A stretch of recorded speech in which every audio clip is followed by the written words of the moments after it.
Welcome to the American Intelligence Media.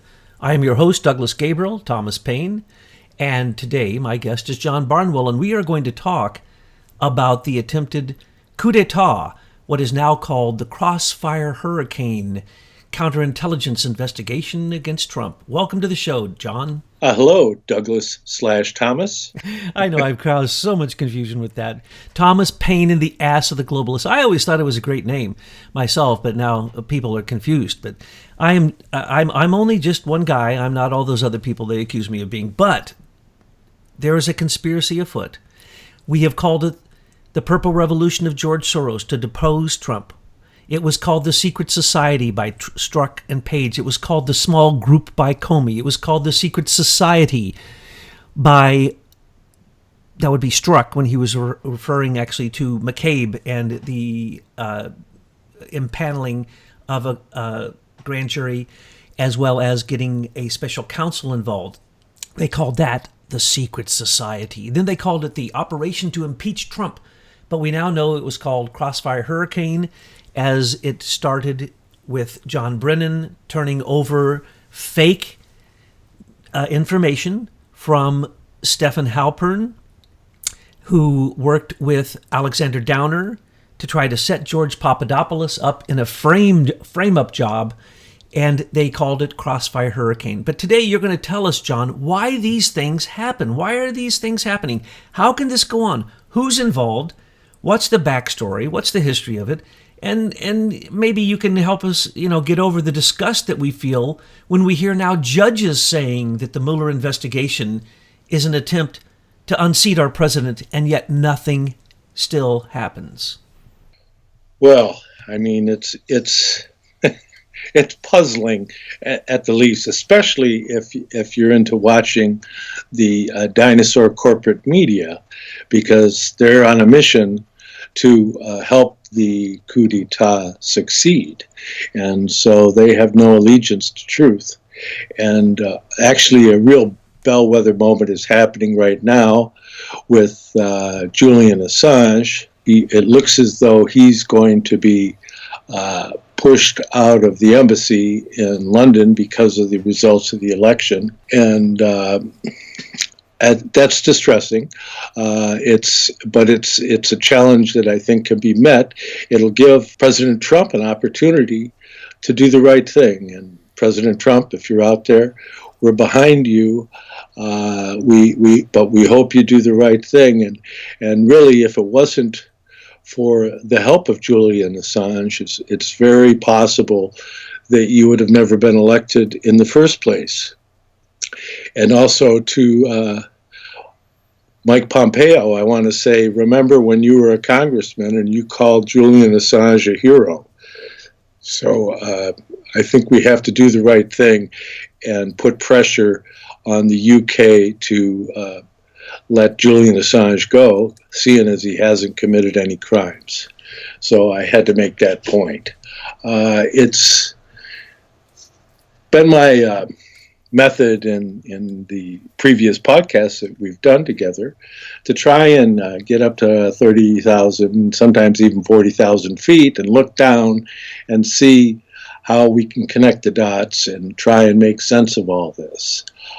Because if you get caught up in the details, for example, if you attempt to understand what's going on in the Middle East, you're just really not going to be able to figure a whole lot out. Because there are people that say, oh, well, it's all the Rothschilds in Israel, but then you look and you see that George Soros is one of the minions of the Rothschild concerns, and basically he wants to take out Israel. So it kind of leaves you puzzled as to try and figure out the geopolitical landscape until you understand that really what's going on is what you call chaos economics, chaos politics. And this is the great game that I addressed in my last podcast. That's the approach that has been used by the British Empire all along to put different factions at odds with each other. That's a methodology that they inherited from Venice, and it was used to great effect by Venice. When they had opponents, they would set them against another opponent and try and trigger a conflict between those two powers that were against their interests, and they could have them do their work for them. And meanwhile, provide financing to both sides, and no matter who loses, they win. That's basically what I see going on with the Rothschild concerns. And so that's in response to what some people are saying, like some of the reports coming out from Jake, who's saying that President Trump is just a Rothschild minion because he had banking involvement with the Rothschild firm years ago. It's hard to be a big player in the world of banking without having some kind of interaction with one of the Rothschild concerns. That being said, I really want to shift more into the political landscape, because that's really what's got people marching in directions that they would have never guessed, even as recent as maybe 15 years ago.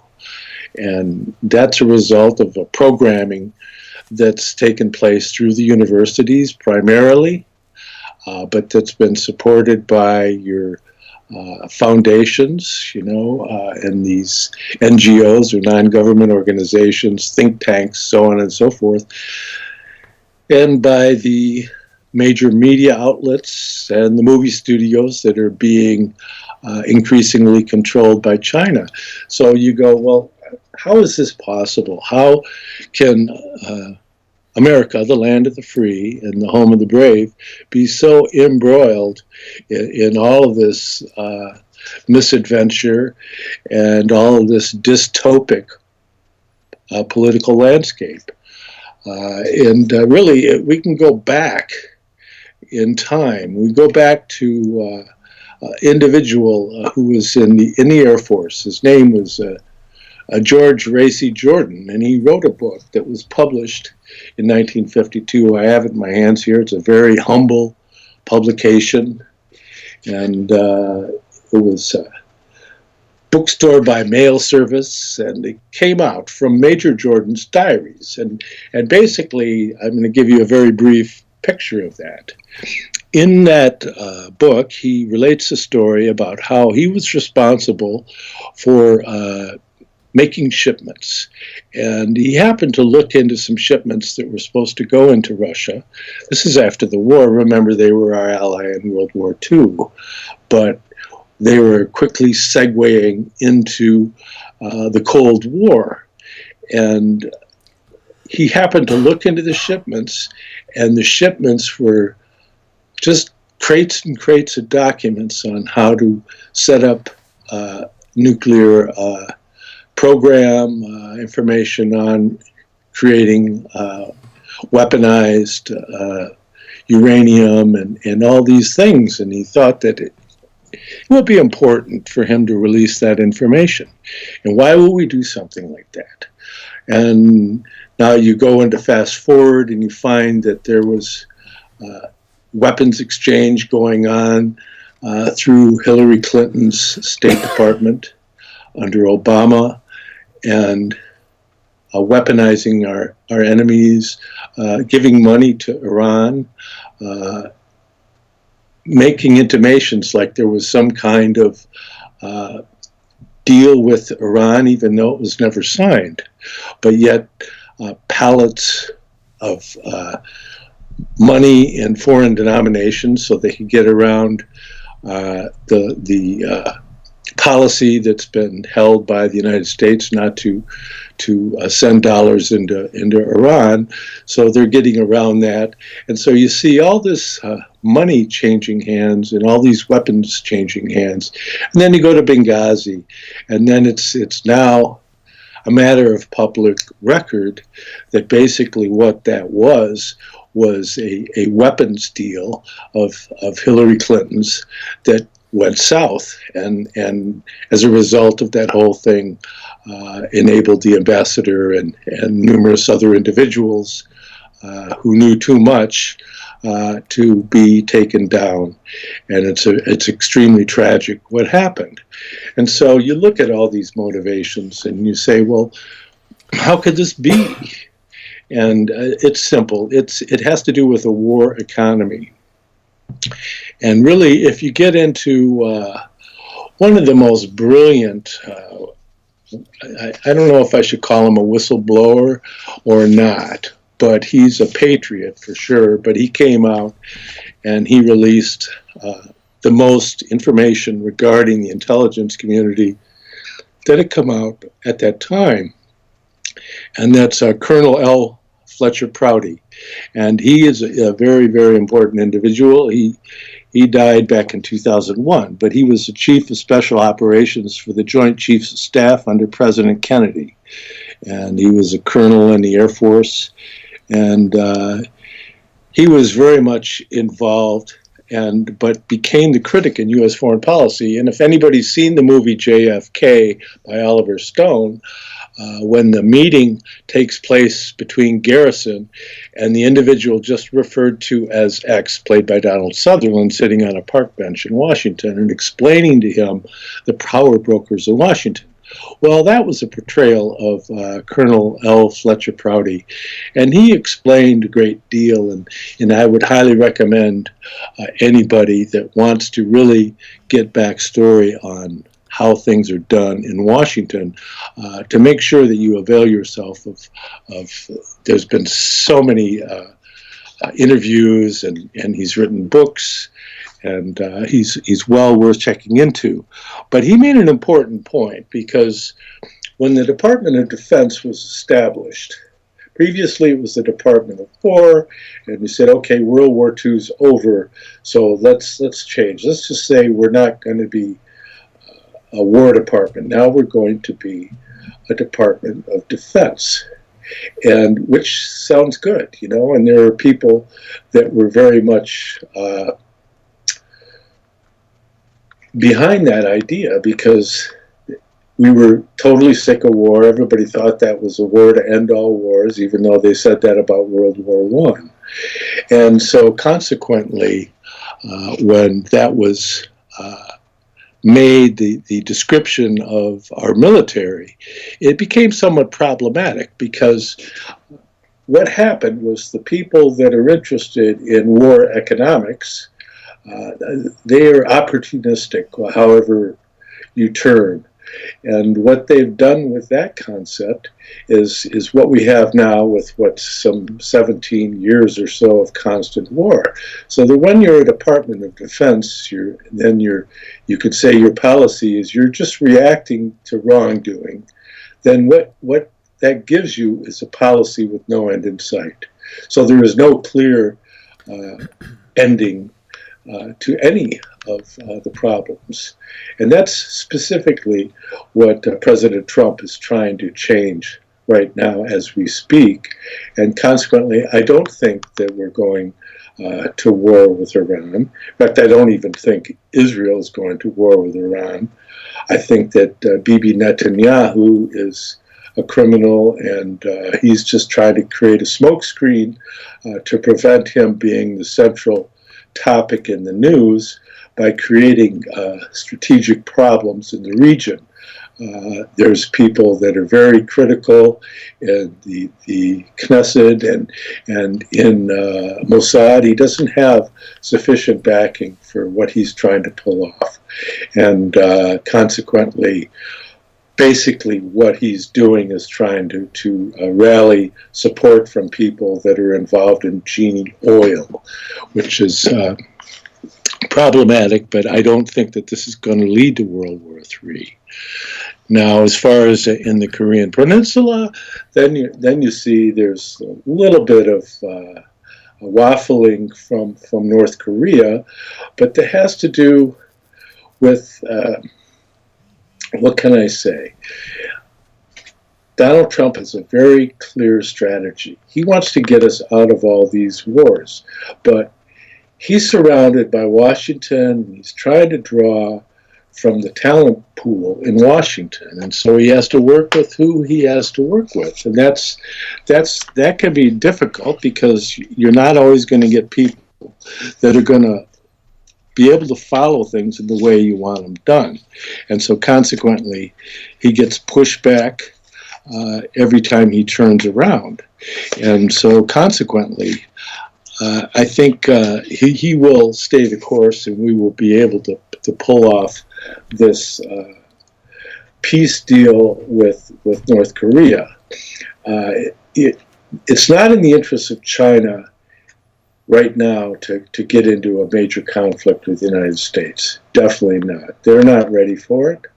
And something like that, they work in long-term thinking, and they would be more inclined in, several years, say after 2020, they might start thinking along those lines.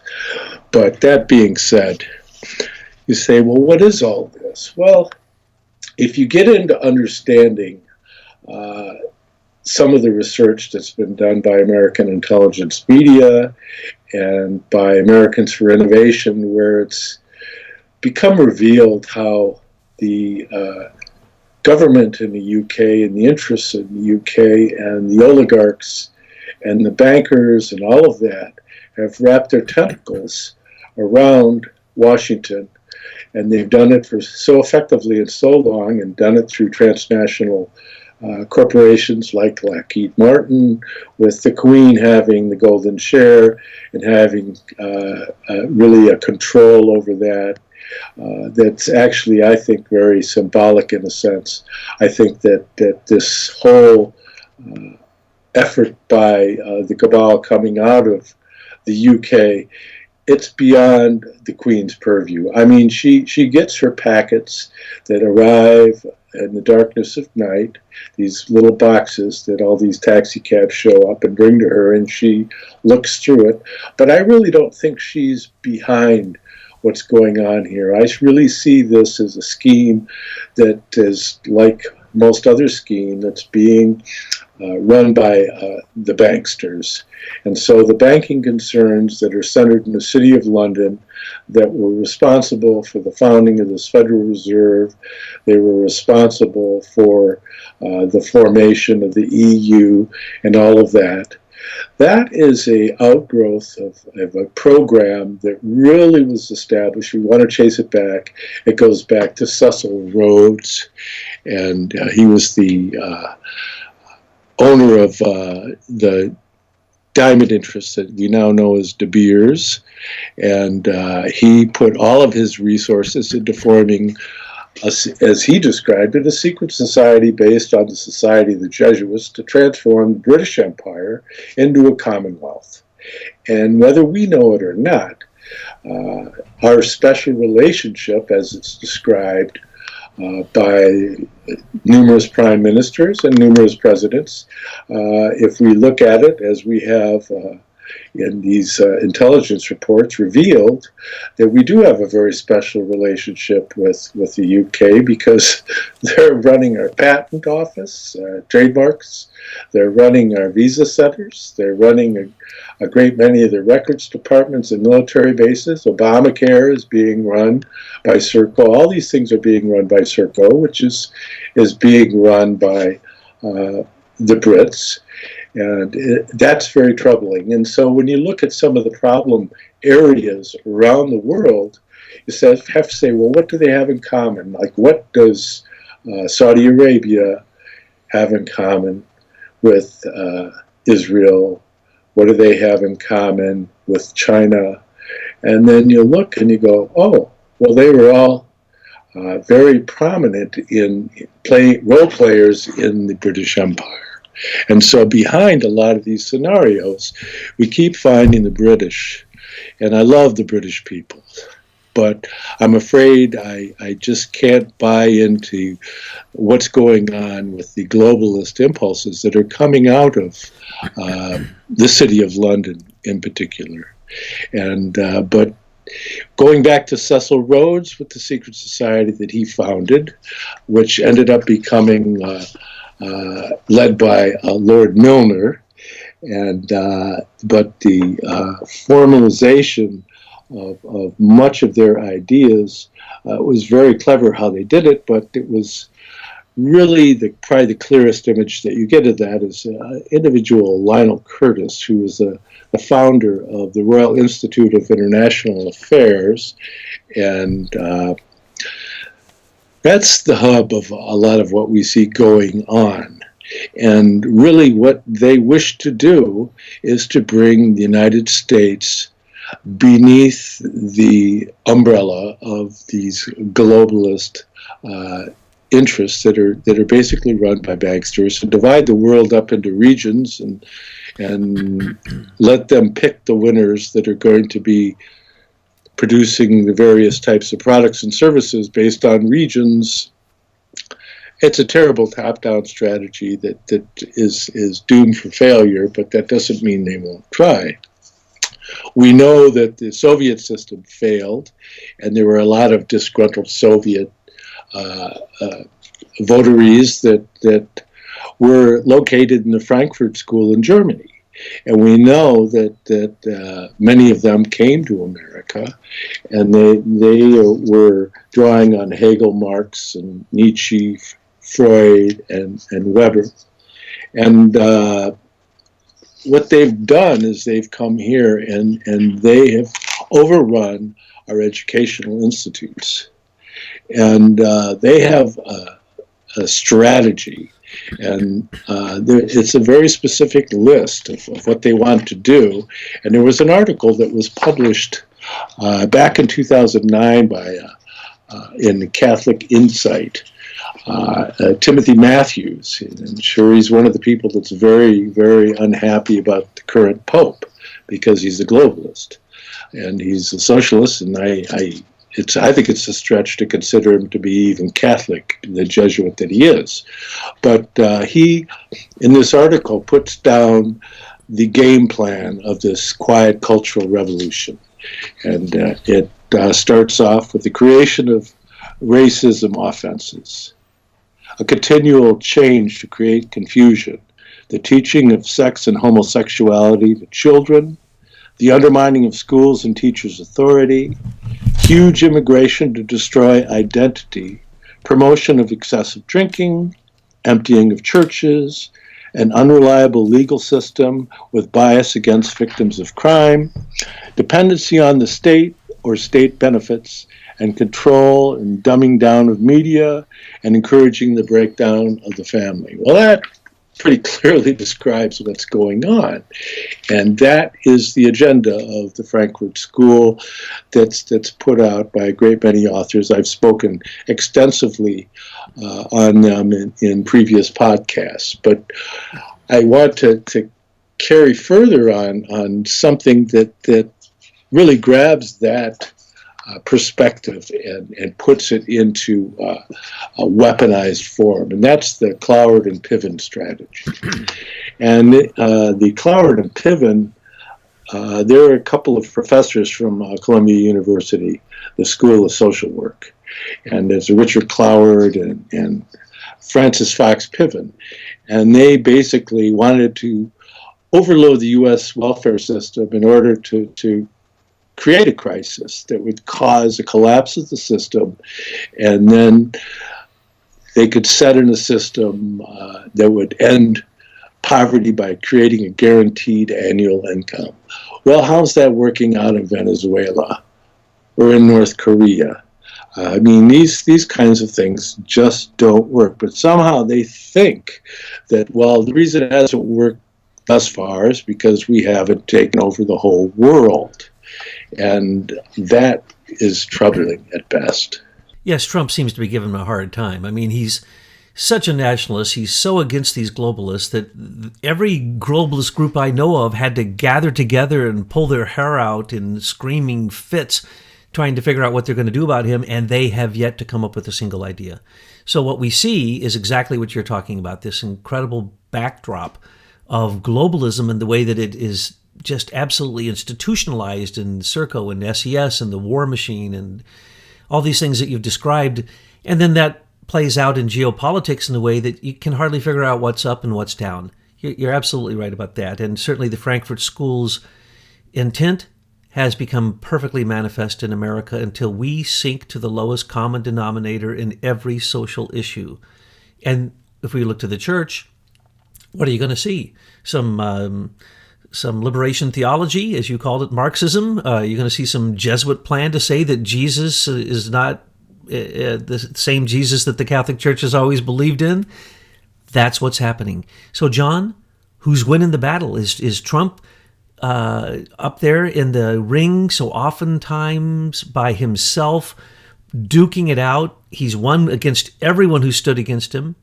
Is he winning this battle, or is the Queen and her golden share replacing the golden rule? Is going to be the future? I think he's going to win, unless they just actually pull a JFK on him and just absolutely take him out.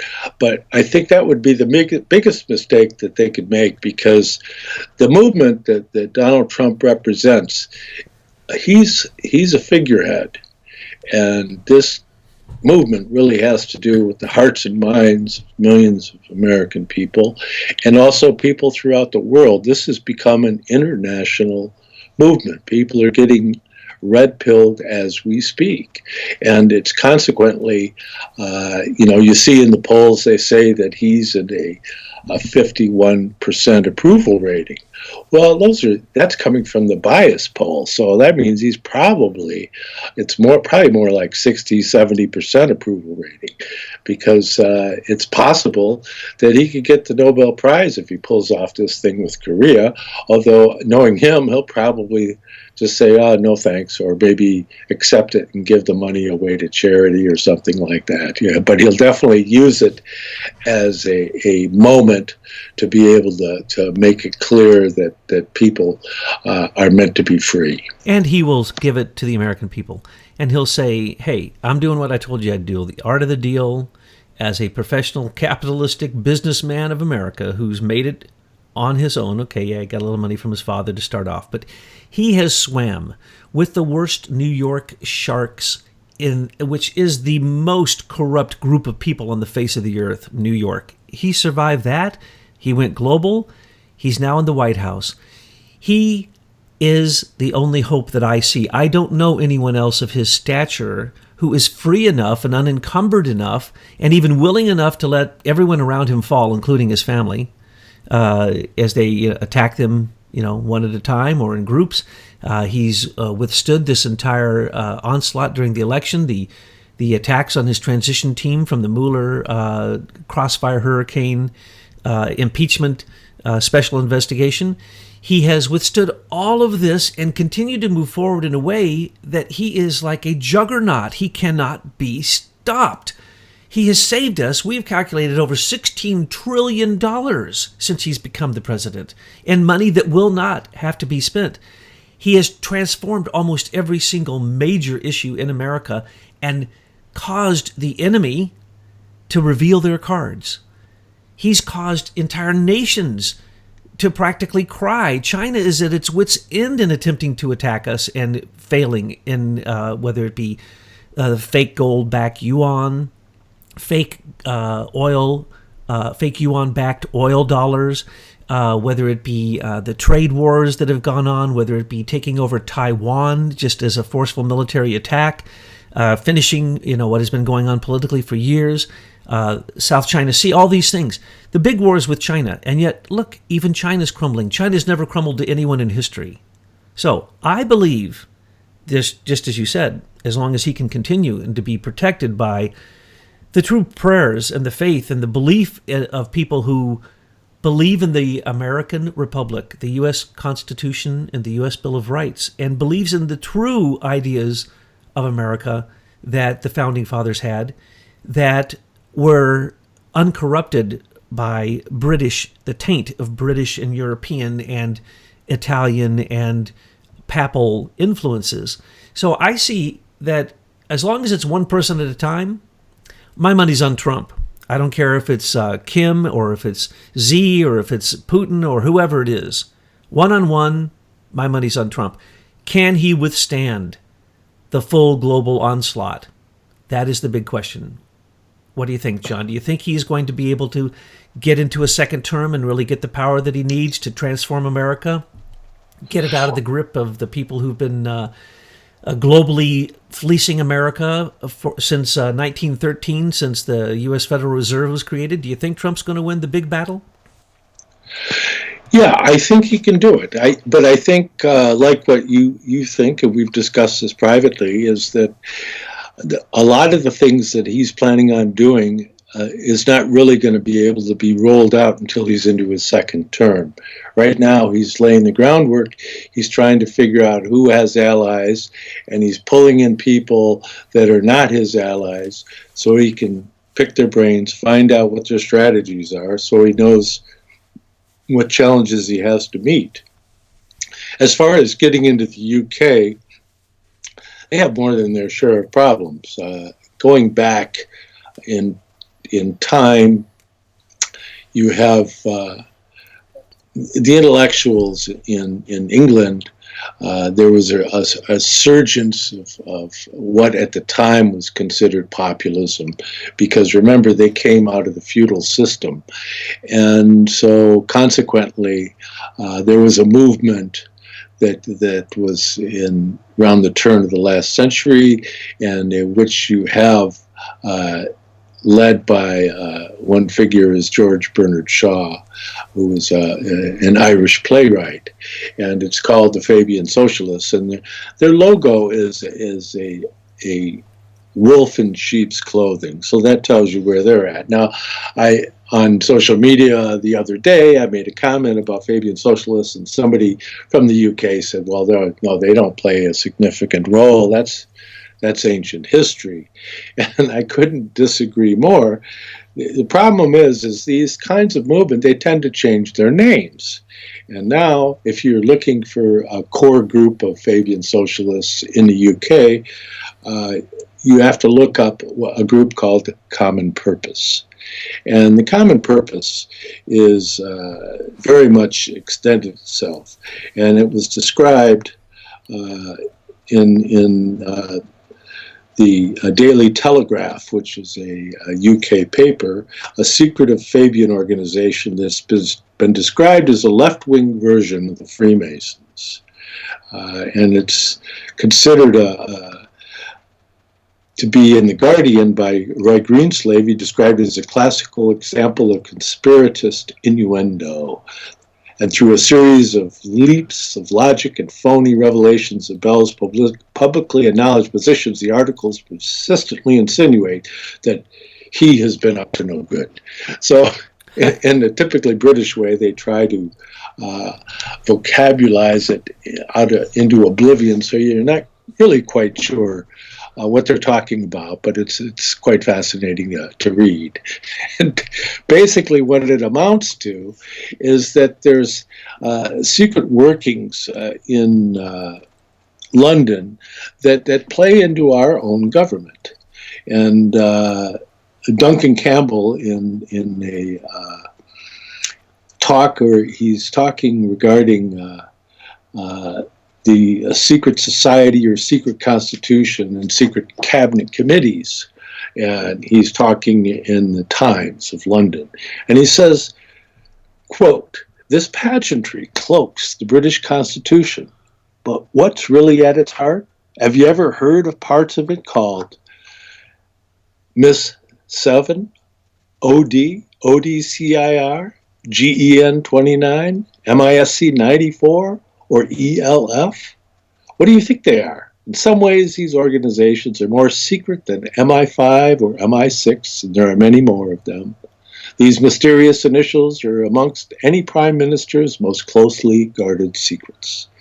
These are the organizations that have really decided critical national issues over the last 10 years. Issues like the Russians, the problem is Britain, and us. Unlike Parliament, only the Queen has a right to know how the Cabinet actually does its work, even if she doesn't always ask. But the committee system is secret from everyone else, and that often includes government ministers. So cabinet committees are the big secret of prime ministerial power. That power is most vulnerable but most critical at the time of the general election. In the last two elections, the outgoing governments used such committees for unusual tactics, which, like details of the committees themselves, have no place in the textbooks that are supposed to teach us about the British Constitution. So there you have it. They're going through the same thing that we're going through. They're going through it in Israel also, and numerous other places. And it's an attempt to keep from the people the actual workings of government. And that's why we have focused so strongly on the senior executive service. Because in reading that, it sounds as if he's describing the senior executive service. Why? Because the senior executive service is basically a American government structure that's based on this secret cabinet committee system of the UK government. And that's also the secret panels of the EU, and that's like the Politburo of the Soviet Union and the Communist Party and their functionaries in China. We really don't want to be run by nameless, faceless bureaucrats in Washington. And so in my last podcast, somebody says, why didn't he focus more on what we can do about this? Well, there's a lot we can do. Again, he touched upon it here, is that it's at the time of the general election. And so really what we have to do is we have to make sure that we truly vet our candidates and that we participate. The partition level, although it was greater than it's been in recent memory in the last election because of the dynamic campaign of President Trump, we could do even better than that. And what we have to be careful is that the leftists, like I've said in previous podcasts, is, I give the image of Bernie Sanders in his basement with his mom attempting the takeover of the whole world. And if we don't want the whole world to end up like Venezuela with people eating their cat or their dog, then maybe what we should do is take it upon ourselves to help people understand how important this is. And we can see this in all realms. With SES and Serco, with SES being a form taken, as you pointed out, from old British forms, then they basically give the no-bid contracts to Serco, which is a British group. So that's where the corporations come in. Also, the military comes in. And then with the American Inns of Court, which copies the British Inns of Court, which are all in the City of London and go back into control systems that you've described before in some of our conversations. Then there's the Pilgrim Society, which then became the Round Table, which then became the group you mentioned, the RIA, the Royal Institute of International Affairs, which then created its counterpart in America called the Council on Foreign Relations, which has ruled America's foreign policy since its inception. And these things are transnational groups. These are, who even knows who's in the Council on Foreign Relations? And they oftentimes have secret meetings. And the Pilgrim Society in England and in America are the most powerful people, the biggest movers and doers, the people with the money and the people with control of the military and the corporations. So you have a corporate end of it, you have a legal end of it, you have the intelligence end of it, which you've also described, you have a political end of this. And all of these things have just never left America since the British East India Company and Britain and the Dutch East India Company and the Battle of the American Revolution took place. We really never got them out of our systems because too many people that signed the Declaration of Independence had sworn an oath to the bar in England. They were lawyers. And so these things seeped into our system early on with the creation of courts and the creation of the ability for judges to act as if they are monarchs, for lawyers to act as if they are some kind of class above the citizen, or that a corporation is in fact like a monarchy. It doesn't have to pay taxes. It has liability, limited liability from the beginning of its inception. normal American citizens don't have these things. So what we're seeing is the old British monarchy, which has never died, and the Brits really do love their monarchy, but if you talk to them about the corruption of the monarchy, they really do get upset because they don't believe that Queen Elizabeth could be evil. And as you said, she has the ability to look at these things, but it doesn't mean she does. But these systems are old. These systems go back so far that nobody even knows the system, let alone knows how to stop the system or to dismantle the system. But in America, they didn't do quite as good a job as in England because we don't have a monarchy. So we have again and again, over all these issues, have shown ways out. For instance, globalism. We don't do any government business with any transnational corporation. And don't tell me that your U.S. branch of your international company is going to, get the contract. I know that isn't the way that it works. Americans get American contracts in America for government money that comes from U.S. taxpayer dollars, period. Oops, well, right there, the whole corporate thing just went out the window. That means they'd have to pay taxes. That means that they'd have to not be founded in Luxembourg, though they only have a couple, office space there, and yet the rest of their corporation is in America. We have to stop these things, offshore accounts. We have to stop the central bank. We have to stop the U.S. Federal Reserve. It's a corporation. We simply go bankrupt on them. We simply throw in the towel, say goodbye. And then the British owners, who are the bankers that you talked about that create war on both sides of the fence, these are the same people. You just have to look very, very closely. We've dissected it all. We've shown you who's behind it. We've shown you the shareholders. And everything John has told you today is in complete agreement with what the Anonymous Patriots Truth News headlines and the Americans for Innovation have put out as what we see is this globalist tentacle, as he pointed out, takeover of America. But there's many simple ways out. That's what I'm trying to say. Yeah, I think that, again, it has to do with shedding light on it. There was a comment by Peter Hennessy, he's a former Whitehall correspondent. Whitehall is referring to Parliament. It was in the Times, and he says, if you're a cabinet minister and you have to put up with difficult backbenchers and far from deferential press, a public opinion that does never understand the virtue of your case, the one compensation is going home late at night, breaking open the fourth red box that your private officers provided, and seeing something from the Defense and Overseas Policy Committee of the Cabinet with top secret on it, and only you and 12 other people know. It's one of the great compensations for an otherwise intolerable life. That's called imperialistic, smug elitism or something. Isn't it corporatocracy? Is there even a word? There must be a British word for that, John, please. There is no bottom to the well of deference that exists in Whitehall.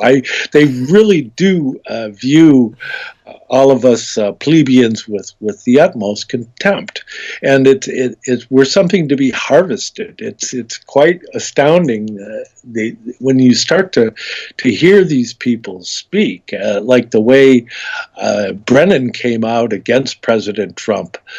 As if he was still in charge of the world or something. It's just absolutely astounding. Yeah, the smug, hubris, prideful, sinful, just the horribleness of these intelligence people, Brennan, Comey, Clapper, their lies. Okay, I understand they're scared to death because they may have to hang for their treason because they took oaths. And some of those are military oaths, and that's the reason that Admiral Rogers came out and basically, told people what was really going on with the FISA court, and he has stood in opposition to them. And so what we see here is kind of a monarchical attitude of people at the top of the U.S. federal system in the intelligence community and other agencies, where they really do think that they have some divine right, that they are directly connected to something higher than the rest of us, and that they have impunity. They cannot be prosecuted. They cannot be put in jail. And no one should even be able to question Mueller I mean, look at all these things that are coming up now. He has done so many crooked things in this investigation, and yet he doesn't seem to have a slightest bit of guilt or in any way, any remorse. And now he even says, oh, well, from the beginning, he knows for a fact that, of course, just as we said, and we put in print, from the beginning, his special counsel is based upon false accusations. First off, there is no crime conspiracy against the United States. Second off, you cannot indict a sitting president. You can only impeach them, and that can only be done by Congress. I mean, the whole thing is just stupid, but he acts in this legal system, what we call fake justice system, with impunity to basically try to take down a sitting president. This, I don't know a word for it, but it's a pride that would be equal to the fall of Lucifer from heaven. And unfortunately, these people don't seem to have any conscience whatsoever, as far as I can tell. Yeah, I mean, I'm reminded, Michael Hayden, just last week, I mean, he was commenting on the news on TV on a panel thing, and he's speaking how confident he is that they're going to be able to take down President Trump. I mean, do you believe that it's as if the intelligence community has usurped the position of the first estate? Well, exactly. And let's remember that Rothschild bought Reuters so that it could be their propaganda tool to make money in their banks. And who was he making money for? The Bank of England. Who is that? That is the monarchy of England. And there is one agent appointed to do all of the work of the monarchy, the financial work of the monarchy, through the Bank of England. And no one really knows who that person is, but that one person controls the entire Bank of England. So when this comes back down to it, it's a very few people. And if we could simply change a very few set of laws, we would be able to turn this table so that those people who have pride for their lawlessness in Washington, D.C., could actually have the fruit of their lawlessness called sedition, treason, indictments, convictions, and prison time. Well, yeah, if you go back to the National Security Act of 1947, the CIA was created to coordinate intelligence that was gathered through the intelligence operation of the various branches of the military. But as they progressed, they began doing their own operations, and it's troubling. But that's what they did, but the manner in which they did it, because they were supposed to be acting directly under the National Security Council, and they were only supposed to do things that they were given as a mandate by the National Security Council. But they were quite clever in the way in which they worked it, because they would come up with a strategy and then go ask for approval. And so over time, the CIA has grown into this gigantic octopus that is really larger. Its funding is larger than most countries. And they're not fulfilling their lawful mandate at all, and so that's troubling. And I think truly, if President Trump can continue to restrict the tentacles of the federal government that have just become so bloated, with money seeping out every orifice into the pockets of politicians and all that's going on with all the lobbyists, I think probably the big step is preventing lawyers from playing such a prominent role in Congress. There's supposed to be the separation of powers, but yet if you look in Congress, all those people, almost every one of them are lawyers. So does that mean that that's a permeation of one branch of government by another? It sure looks that way. And and then you look and you say, well, what about corporatism? And you look and you realize that almost every senator and congressman, they have their corporation, so they're not going to do anything that goes against the corporate body itself. But again, the corporate body itself is a foreign institution that is, as you've pointed out from your researches, is based on a Dutch company, and all corporations are beholding and pay money every year to maintain their corporate status to this Dutch company. So, I mean, I'm just thinking that this isn't the kind of arrangement that was planned by our founding fathers.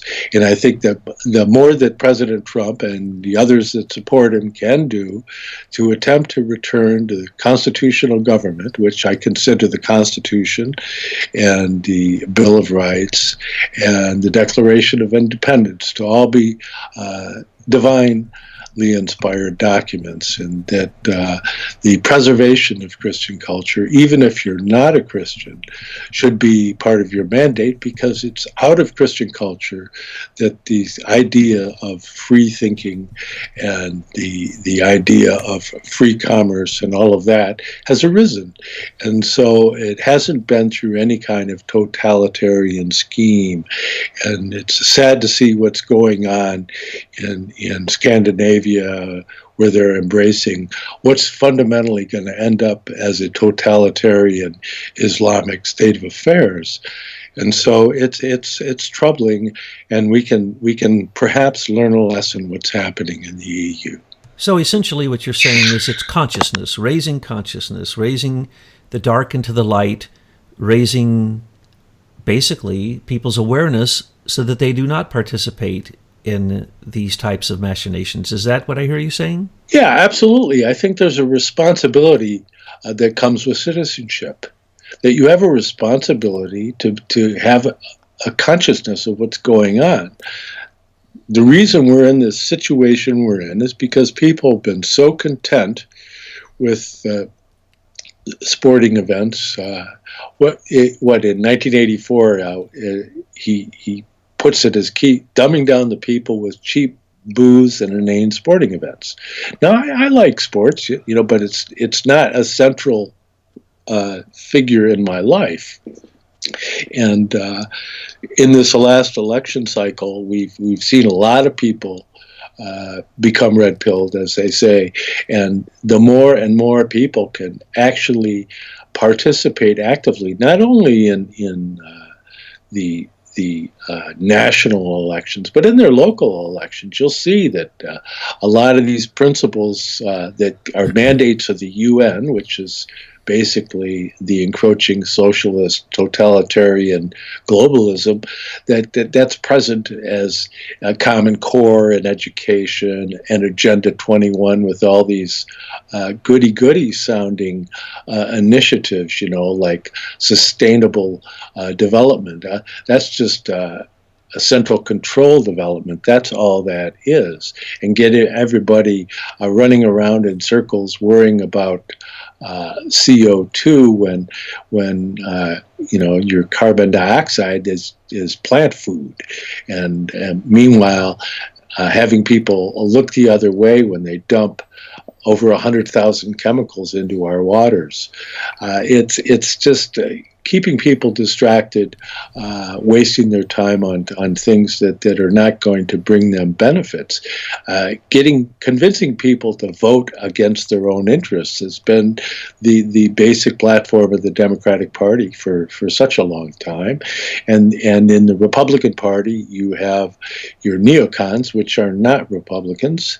Neocons were based on the ideas of Irving Kristol. He was a Trotskyite. He was a communist. And all the neocons care about is maintaining power. And so if the Democrats are in power, then they tend to side with them. You look at William Kristol. He said he was supportive of Hillary Clinton. Well, I thought he's a Republican. See, but no, because she's a globalist, he's with Hillary Clinton.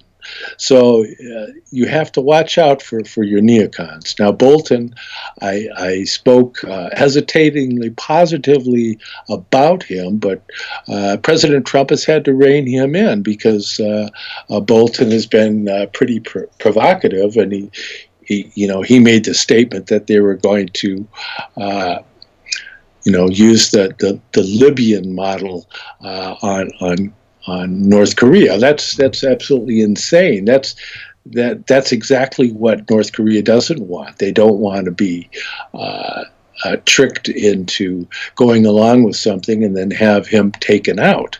That's not on the table, and Trump reined him in on that. So Trump has his plate full with all these people that are squirming with their agendas, hoping to get paid. But I love what you said. He's using all of them. You keep your friend close, you keep your enemy closer, especially in a battle. And so he takes the advice of all these globalists, and then he kicks them out when he's done with them. He uses them up because they know the system. He learns the system from them, as he full well he knows he has to do, as he's done all of his life. And what I'm very happy about is that you, like us, we are all positively optimistic about what is happening. And we believe that just like President Orban in Hungary kicked Soros out of his country, his home country. Soros is from Hungary. And they stopped the Hungarian Revolution. And Soros got branded. And then recently, in our own Congress, we questioned his very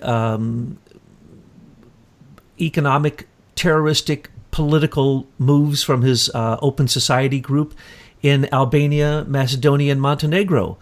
So he is being slowed down, and so his attempted purple revolution here in America against a duly elected president, Donald Trump, failed.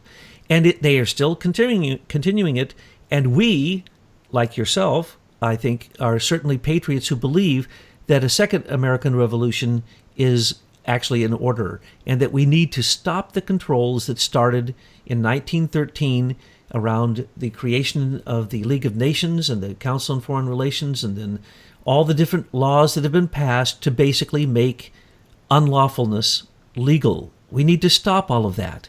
And as we do, we're going to see that we can stop the Soros Purple Revolution right here in America, and we can start our own second American Revolution to make sure that we, this time, truly do kick the foreign powers out of our country and out of the systems that make it run. And with your assistance today, we've seen the backdrop of how some of those machinations work, some of the people who created it, which is always really insightful. The fact that you bring biographical elements, and that you also bring the element of consciousness. You're not just a historian who says, this happened on this day and these are the symptomatic realities of it. No, it's about individuals, and it's about raising consciousness, and that's what we're trying to do in all of these broadcasts. So we thank you, John. You're one of our best contributors, and people love what it is that you have to say because you so often put it in a historical perspective so that we can see the backdrop for the reality of modern times, which is so difficult to understand if you do not know history. So thank you today for basically showing that the globalists are not winning and that Trump is winning. So we'll talk with you again soon, and I want to thank you again for today for all of your contributions. And thank you. Americanism, not globalism, shall be our credo.